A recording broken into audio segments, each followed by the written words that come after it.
Kublai Khan, savage barbarian or unifying leader? The call of the land beneath this blue sky is ours for the taking. A man who proves his loyalty to me can take whatever he wishes.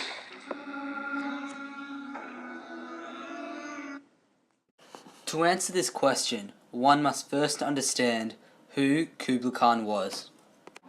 Kublai Khan was a Mongol male of the great and notorious Khan family. He was born in 1215 and died in 1294. As a result of him being born into an extremely wealthy and powerful warrior family, Kublai Khan, along with all his siblings, inherited a massive amount of all their family's resources from a very early age. This, along with his warrior training, battle strategy, and kung fu training that he could have received from top-of-the-line teachers, would set him up to be one of the most feared and ruthless war leaders in Mongolian history.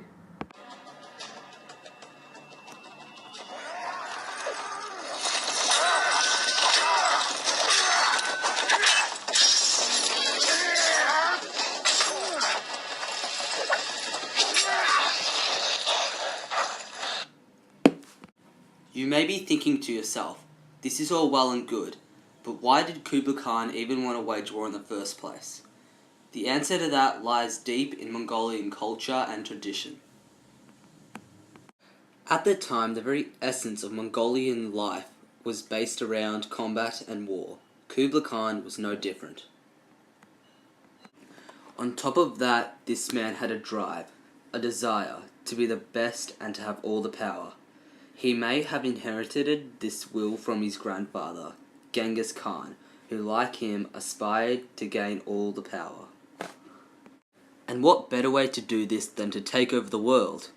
And that's exactly what Kublai Khan tried to do. But first, he had to unite Mongolia under his rule, and then amass an army big enough to satisfy his goals. Uniting Mongolia under his rule was no easy task, for there was much competition. But eventually there was only one thing that stood in between him and his dream for the future: his brother Uruk Bruk. Eventually Kublai Khan defeated his brother in single combat, and all of Mongolia's resources and military was under his control. It is over! This fight between Mongols is done! We stand together now!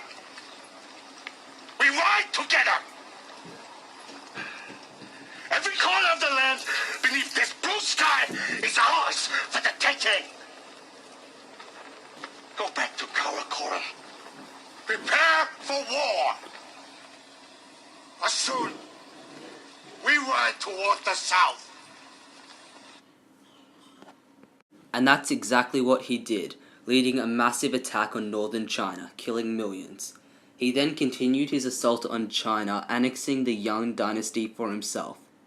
Kublai Khan then continued south, taking Vietnam and all of Southeast Asia for himself.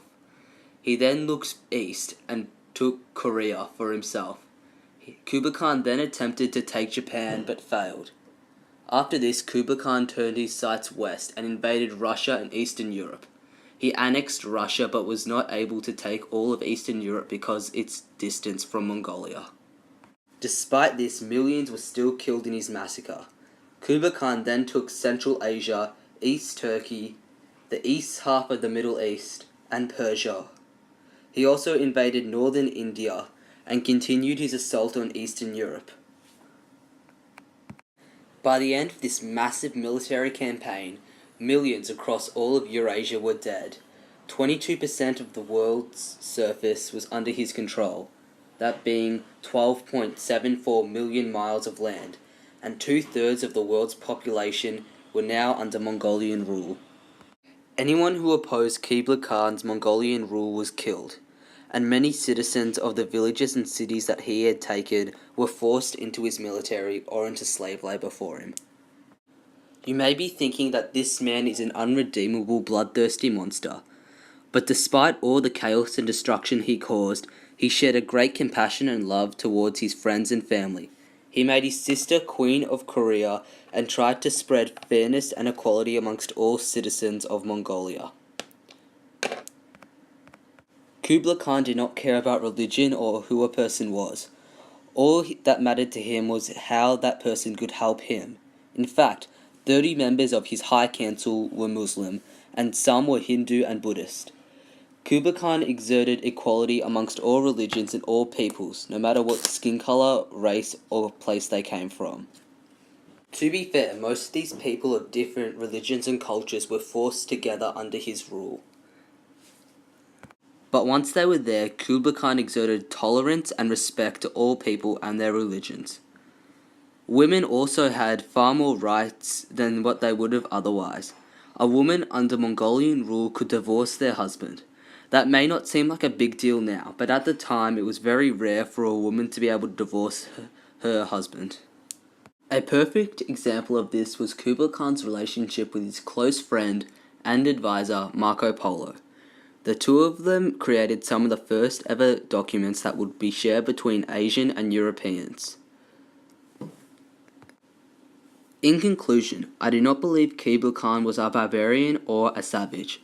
We cannot judge him by our modern standards, but we must judge him by the standards of the time in which he lived in. Yes, many people did die because of him, but he also paved the way for the modern world in which we live today. Thank you for your time, and now I hope you see this incredible Mongolian leader in a new light.